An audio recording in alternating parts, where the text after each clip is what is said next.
이 아침에 또 현장에 나오셨고 또 줌으로 함께 하시는 모든 성도님들께 감사한 마음입니다. 주께서 우리들에게 항상 새로운 마음을 주시고 또 말씀을 통하여 하나님께서 우리들에게 은혜를 부어주셔서 감사드립니다. 어제는 아침에 비가 많이 오고 또 천둥 번개가 쳤고 또 그 이후에는 굉장히 맑고 좋은 날씨였고 오늘 아침에도 또 비가 오고 그렇지만 오늘 또 우리 기대하기는 좋은 날, 맑고 또 청명한 날로 우리가 기대합니다. 이렇듯 우리가 마음은 때로는 천둥 번개가 우리 가운데 치고 또 우리 마음 가운데는 또 많은 비가 온 것처럼 비가 오는 건 참 좋지만 또 비로 말할 때에 구름이 끼고 날씨가 안 좋은 것처럼 우리 가운데도 어둠의 어떤 생각이 있고 그러다가도 또 맑고 청명한 그 날씨처럼 우리 마음 가운데도 그 마음이 새로워지고 이러한 여러 가지 리드미컬하고 변화무쌍한 것이 우리의 마음입니다. 그러나 하나님께서는 한결같이 우리를 지켜주시는데 이 다윗은 이 고백할 때에 그가 마음에 항상 주님과 함께 하고자 하나 그 맑고 청명한 그 날씨처럼 이 심령이 항상 기쁘고 즐겁고 그러한 삶을 살고자 하나 환경이 사람들이 그리고 흑암의 세력들이 그를 하나님의 부르심을 받고 기름 부음을 받은 사람을 그냥 놔두지 않는 환경이 시편의 말씀을 통하여 그대로 우리에게 전달된다는 것입니다. 이 다윗의 시편을 보면 다윗 외에도 많은 시편의 저자들이 고백하고 또 우리에게 전달하는 이 내용을 보면 사람의 그 희노애락 하루 중에도 여러 마음이 작용하는 이 가운데에 어떻게 이것을 극복하는가? 이것을 하나님의 사람으로서 어떻게 극복하고 주님의 사람으로 예배하고 한결같이 주님과 동행할 수 있는지를 보여주는 그 비결을 우리에게 선물로 주고 있습니다. 이 말씀을 묵상하다 보면 참으로 다윗은 기도하는 사람이구나. 예배하는 사람이구나. 그리고 하나님을 의지하며 스스로 발버둥 치지 않고 주님의 그 손을 주님의 그 마음과 능력을 의지하면서 살아간 사람이구나. 왜 다윗 이렇게 하는가? 우리 크리스찬들이 그 예배의 모본을 다윗에게 두는가? 그것은 분명히 그의 마음이 하나님께 집중되기 때문에 그렇다는 것입니다. 우리가 오늘 허락한 141편 1절에서 10절 말씀을 우리 한 절 한 절 보면서 주님 앞에 우리의 마음을 고백하고 예배자로서 가기를 원합니다. 함께 이 말씀을 보기 전에 잠시 기도하겠습니다. 살아계신 아버지 하나님, 다윗처럼 예배하고 다윗처럼 전쟁에서 주님을 의지하는 자가 되기를 바랍니다. 하나님, 이 다윗의 시편을 저희들에게 많이 이렇게 기록하여 보여주시는 주의 성령 하나님 감사와 찬양을 드립니다. 오늘날 우리가 살아가는 이 시대에 복잡하고 참으로 많은 일들 가운데에 우리가 때로는 희생되고 때로는 고통받고 눈물을 흘리지만 그래도 다윗 시대에 주님께서 붙드신 것처럼 하나님을 향하여 눈을 들고 예배할 때 응답하신 것처럼 저희들에게도 동일하게 역사하시는 주님 찬양 드립니다. 주님 경배와 찬양을 주께 드리며 이 말씀에 경청하겠습니다. 감사함 예수님의 이름으로 기도하옵나이다. 아멘. 141편 1절부터 말씀입니다. 여호와여 내가 주를 불렀사오니 속히 내게 오시옵소서. 내가 주께 부르짖을 때에 내 음성에 귀를 기울이소서. 하나님은 참으로 바쁘신 하나님이십니다. 그런데 다윗이 그 사람이 누구이기 때문에 이렇게 하나님을 계속 부르면서 내가 이렇게 한다는 말입니까? 하나님은 정말로 만인의 하나님이시고 하나님은 만인의 곁에 계시며 물론 우리가 고백할 때 하나님은 무소부재하신 하나님이기 때문에 우리 가운데 계신 주의 성령께서 우리와 동행하기 때문에 우리를 붙드시기 때문에 우리는 항상 우리도 내가 하나님 저를 또 하나님 우리 가족을 우리 교회를 이렇게 계속해서 하나님을 부르면서 기도하는데 다윗 시대 때 다윗은 그가 하나님이 어떤 분이신가를 생각하고 인식하였기에 이렇게 바쁜 하나님을 나의 하나님으로 고백하며 이렇게 불렀는가. 이것을 말씀을 묵상할 때에 한번 생각해 보았습니다. 부모 자녀 간에 많은 자녀가 있어도 과거는 많이 있었습니다. 요즘은 좀 숫자가 적지만 자녀들이 항상 부모를 부릅니다. 나 좀 봐달라고. 내 얘기 좀 들어달라고. 어릴 때는 더 합니다. 치마자락을 붙들고 어머니의 그 치마자락을 붙들고 내가 원하는 걸 달라고 떼를 쓰고 울고 그렇게 하지 않습니까? 창조의 섭리가 부모 자식 간에 그 자녀 간에 그러한 하나님의 만드신 그 마음 씀씀이가 이렇다는 것입니다. 자녀와 부모, 부모와 자녀 관계를 보면은 우리가 하나님과 나와 하나님과의 관계를 어떻게 설정해야 되는지를 우리가 아는 것입니다. 그 아이가 또 장성해도 티네이저가 되어도 그 부모의 얼굴을 보면서 내 얘기 좀 들어달라고, 내 원하는 걸 좀 달라고 이렇게 하는 것이 그 부모가 자녀가 너무나 철이 없고 버릇없이 때문에 그런 것입니까? 그렇지 않습니다. 하나님이 우리를 만드실 때는 부모는 자녀에게 귀를 기울이고 자녀는 부모에게 자신의 얘기를 하며 속삭이며 자신의 원하는 것을 부모에게 도와달라고 하는 이 창조의 원리, 그 사람을 만드신 하나님의 원리는 하나님께서 우리에게 보여주시는 하나님의 마음 씀씀이라고, 하나님의 마음이라고 저희들은 생각해 볼 수가 있습니다. 하나님이 우리를 왜 만드셨습니까? 아담 하와를 볼 때 우리는 그것을 알 수 있습니다. 아담은 하와에게 대화하듯이 그렇게 사람 간에는 당연히 말했겠죠. 그러나 하나님과 관계 가운데 아담은 하나님의 음성을 들었습니다. 에덴 동산에서. 그리고 하나님은 아담에게 말씀하여 주셨습니다.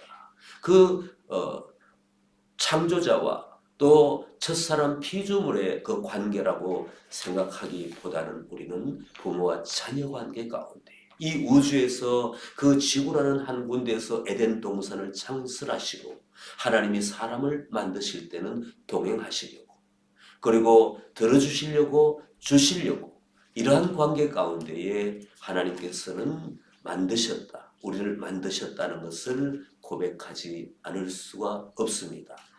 그러므로 우리가 하나님을 누구라고 생각하는가? 내가 하나님의 그 존재를 내 인식 속에 설정했을 때는 친밀한 나의 아버지라고, 친밀한 나의 부모님이라고. 어떤 사람은 이렇게 말합니다.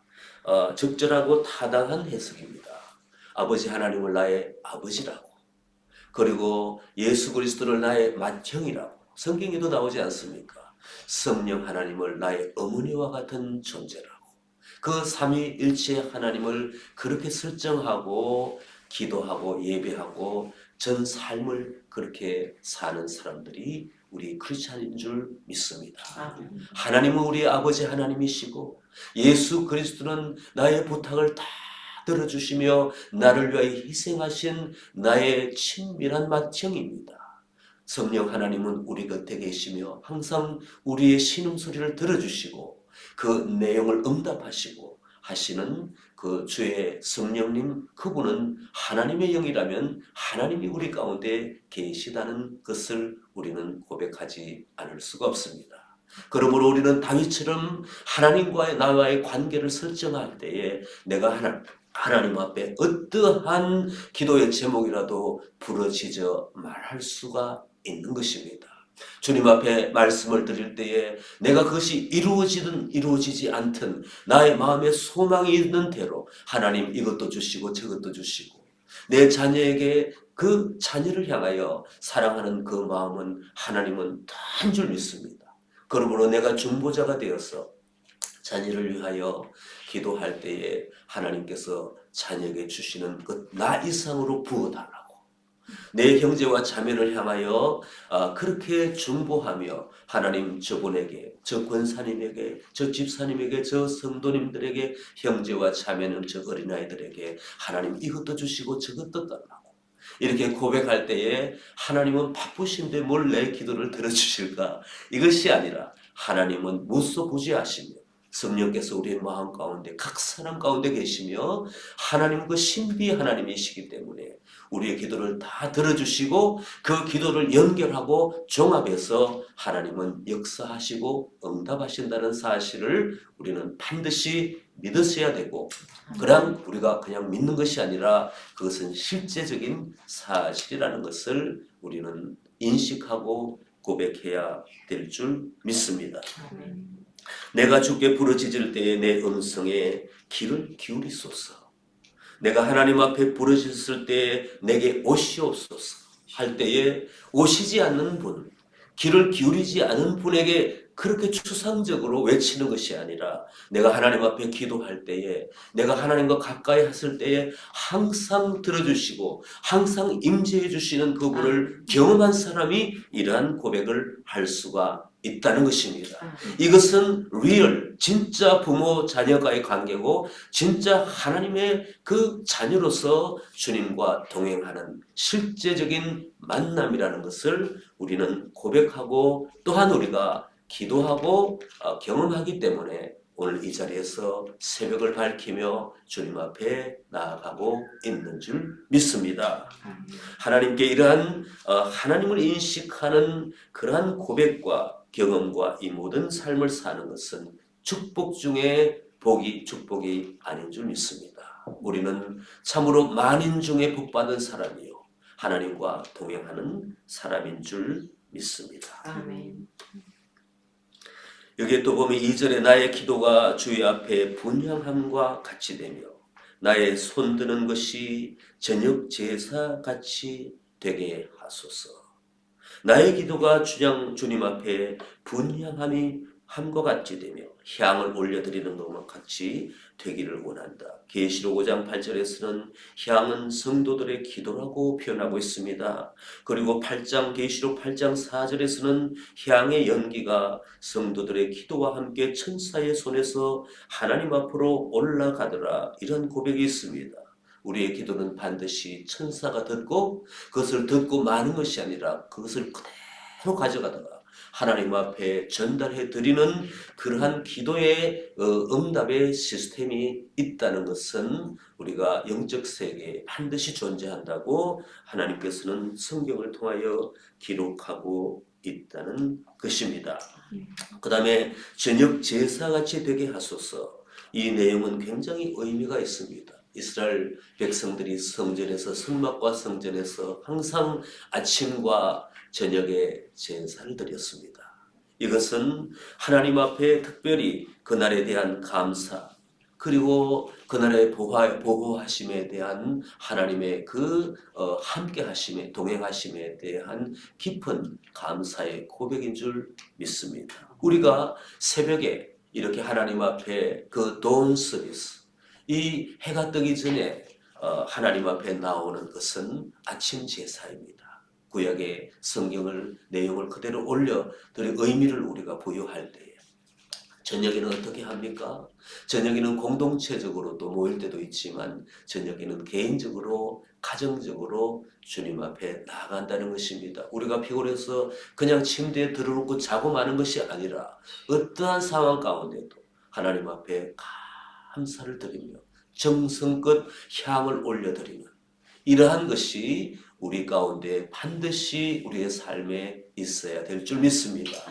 밤에 누워 참으로 내가 하나님 앞에 앉아서 무릎 꿇고 또한 기도할 수 없는 이 피곤한 이 삶의 그 마지막 그 날을 보낸다 할지라도 내가 베개에서 누워서라도 하나님을 바라보며 내가 잠들기 전에도 주께 감사드리고 나와 함께 하신 주님, 그 주님 앞에 내가 감사하고 고백하고 내가 찬송을 부르다가 잠이 든다 할지라도 그것은 온전한 이 구약의 저녁 제사와 같을 줄 믿습니다. 우리가 형식을 갖추면 얼마나 좋겠습니까? 그러나 하나님께서는 우리의 마음의 중심을 보신다는 것을 우리는 고백해야 될 줄 믿습니다. 3절의 말씀, 여호와여 내 입에 파수꾼을 세우시고 내 입술에 문을 지키소서. 내 마음이 악한 일에 기울어 죄악을 행하는 자들과 함께 악을 행하지 않게 말게 하시며 그들의 진수성찬을 먹지 말게 하소서. 참으로 이것은 위대한 기도라고 저는 혼자서 생각하고 여기에 갈로 열고 참으로 위대한 기도라고 이렇게 기록해 보았습니다. 먼저 나의 마음, 말과 행동을 스스로 주님 앞에 거룩하게 하고자 하는, 영어로 말하면 이 홀리니스, 이 거룩함을 추구하는 것이 하나님 앞에 일하기 전에 반드시 해야 된다는 것입니다. 하나님 앞에 스스로 마음을 지키며 그 악에서 나를 보호해 달라는 이 스스로의 마음가짐을 아침에 일어나서 참으로 새벽을 깨우며 주님 앞에 나를 감찰하여 달라. 내 입과 내 입의 말과 내 행동을 하나님이 감찰하시고 지켜주시며 나를 거룩한 왕같은 제사장으로 오늘 하루 마음을 가다듬고 살게 해달라고 그렇게 고백하는 사람들에게 어떻게 악한 자가 우리를 섬길 수가 있겠습니까? 하나님이 원하시는 기도, 하나님이 원하시는 이 마음가짐을 가지고 나의 거룩함을 추구할 때는 그들이 왔다가도 사라지는 것인 줄 믿습니다.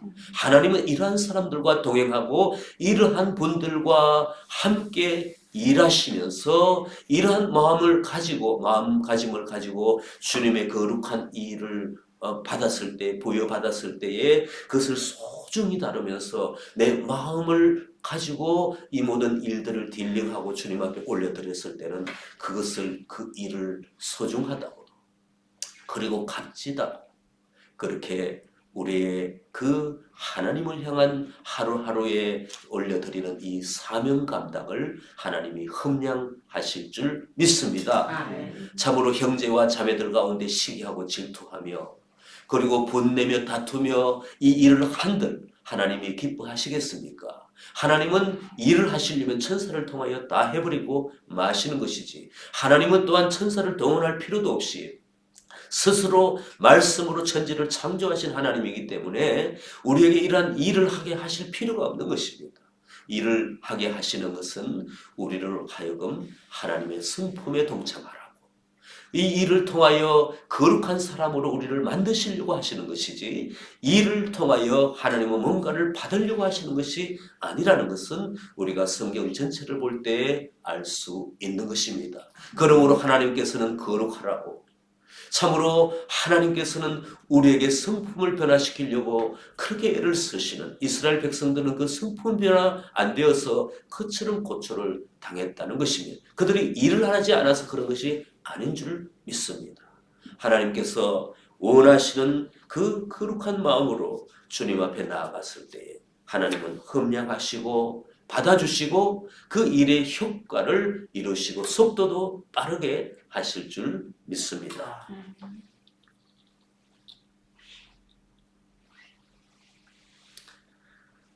또한 여기 보니까 의인이 나를 칠지라도, 5절의 말씀입니다.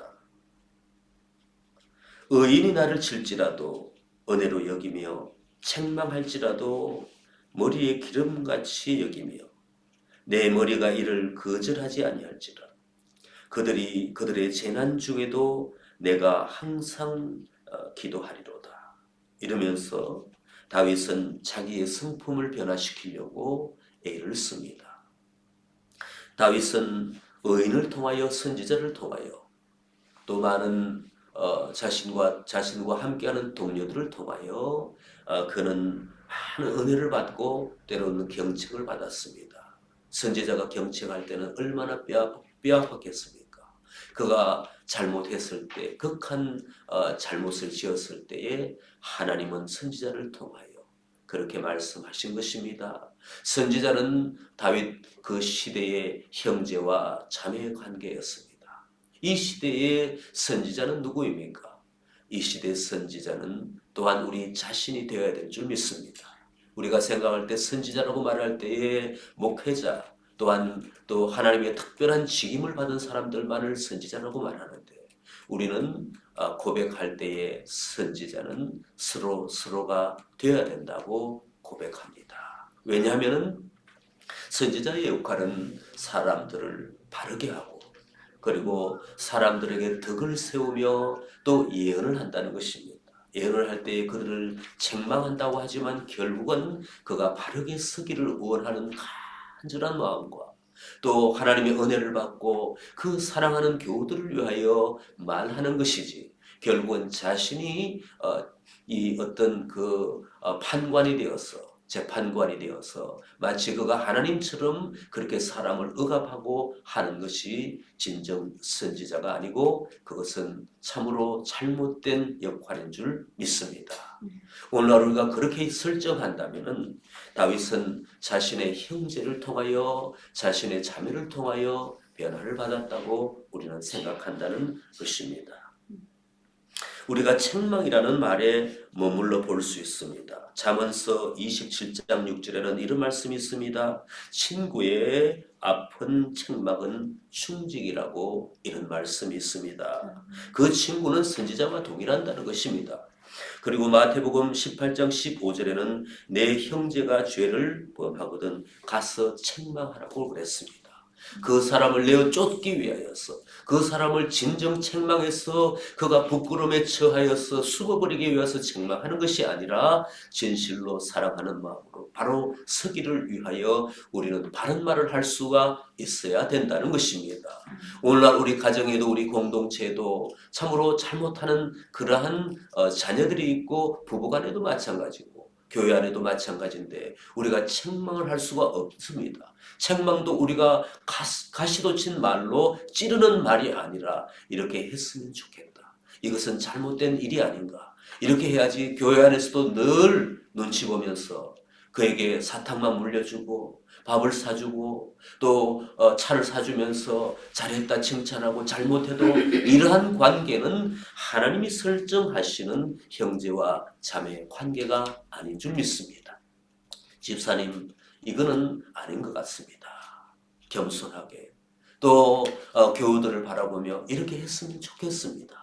그러나 그 마음의 중심에는 그 사람을 세워주고 싶고 그 사람을 정말로 바르게 하나님 앞에 설 수 있도록 도와주는 그러한 도우미로서 헬프로서 우리가 이런 말을 할 수 있어야 된다는 것입니다.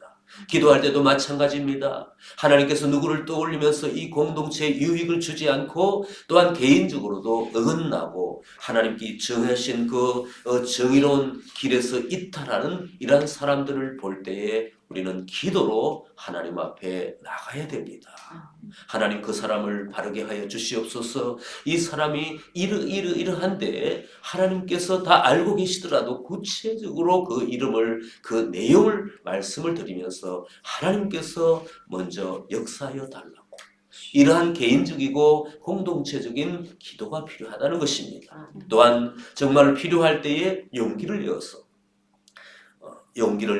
권면하고 사랑으로 말할 때에 그 듣고 아니 듣고는 그의 해야 될 바이지만은 우리가 해야 될 바는 우리가 반드시 하는 것이 굉장히 중요합니다. 말을 안 해주면 모릅니다. 그리고 아무도 이 부분을 지적해주지 않으면 스스로 옳다고 스스로 의롭고 경건하다고 생각하면서 그 길만을 스스로 갈 수밖에 없는 것입니다. 그러므로 형제와 자매의 관계 그리고 경고하고 책망하고 권면하는 이 모든 관계는 칼과 그리고 칼을 가는 그 돌과 같은 관계입니다. 성도들은 서로 간에 어떤 만들어지고 다듬어지고 변화되는 그것을 우리가 생각해 볼 때 우리는 그것을 반드시 해야 되는 줄 믿습니다. 6절의 말씀을 보겠습니다. 그들의 재판관들이 바위 곁에 내려 던져졌도다.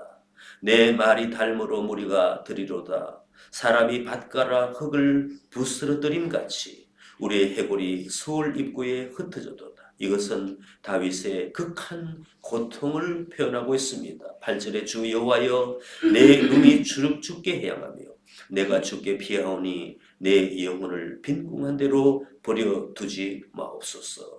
첫 번째 1절과 동일하게 다윗은 구체적으로 하나님 앞에 이것을 고소하며 들으시는 하나님 앞에 자신의 빈궁한 처지, 자신의 고통을 그대로 말씀드리면서 오직 도우시는 분은, 그 악인의 함정에서 구하시는 분은 하나님이라고 고백하고 있는 것입니다.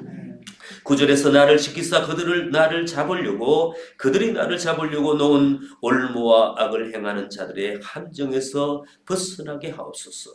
악인은 자기 거물에 걸리게 하시고 나만은 온전히 면하게 하소서. 마지막 9절, 나만은 온전히 면하게 하소서. 이것은 참으로 자녀가 부모에게 떼쓰는 말이 아니라 간절히 요청하는, 그리고 부모의 도움을 바라는 이러한 자녀의 고백입니다. 다윗이 그가 혼자서 살기만을 원하겠다고 나만 좀 받으려고 하는 것이 아니라 그만큼 그 하나님의 부르심을 받은 사람에게 다가온 그 함정과 올무와 그 고통과 그를 지리려고 하는 그 모든 그 어둠의 세력이 그 모든 사람들을 동원하여서 부수고자 하는 이런 환경 가운데에 다윗은 있었다는 것입니다. 우리가 이러한 환경 가운데 있었을 때 반드시 우리가 무엇을 해야 될 것입니까? 우리는 예수 그리스도를 바라봐야 될 줄 믿습니다. 우리가 이 모든 그 어려움 가운데, 감정의 그 회오리 바람 가운데 우리가 빠져나올 수 있는 길은, 그리고 이 모든 재정과 건강과 모든 관계와 모든 압박 가운데에 이 우리가 빠져나가는 길은 하나님 앞에 예수 그리스도를 바라봐야 될 줄 믿습니다. 나의 예수여 나를 좀 봐주십시오. 나의 주님이시여 나의 이 기도가 이런 기도니까, 참으로 이런 고백이, 이 고통이 이런 것이니까 나의 하나님 앞에 중보하여 달라고 하는 고백하는 예수 그리스도의 이름으로 기도하는 우리가 되기를 바랍니다. 내 마음을 가지고 내가 내 심령 가운데 와 계시는 성령 하나님이 계십니다. 성령님, 내 마음 가운데 계시니 나의 근심을 바라봐 주십시오. 나의 고통을 헤아려 주십시오. 그렇게 할 때에 성령께서는 마치 어머니처럼 우리의 마음에 위로를 주시고 즉시 응답하시며 하나님 아버지 앞에, 예수 그리스도 앞에 이 주의 영은 오셨으니까, 그분 오셨으니까 그분은 즉시 대화를 한다는 것입니다.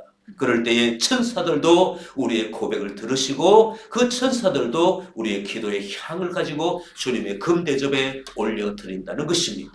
우리 하나님 앞에 이러한 친밀한 부모와 자녀의 고백, 이것은 하나님을 그런 하나님이라고 내가 설정하고 그렇게 고백할 때에 하나님은 반드시 우리를 건져주시고 새롭게 해주시고 변화시켜 주시는 그 경험 가운데에 그 길을 가게 하실 줄 믿습니다. 경험하는 자, 하나님의 은혜를 고백하고 경험하는 자는 반드시 일치월장하는 영적인 그 레벨에서 참으로 일어나고 달려가며 마치 계단을 올라가치는 것처럼 나중에는 결국은 산꼭대기에서 세상을 바라볼 수 있는 그러한 영적인 거장이 될 줄 믿습니다. 오늘도 우리가 다윗처럼 고백하고 다윗처럼 참으로 복된 저희들이 되기를 소망합니다. 기도하겠습니다.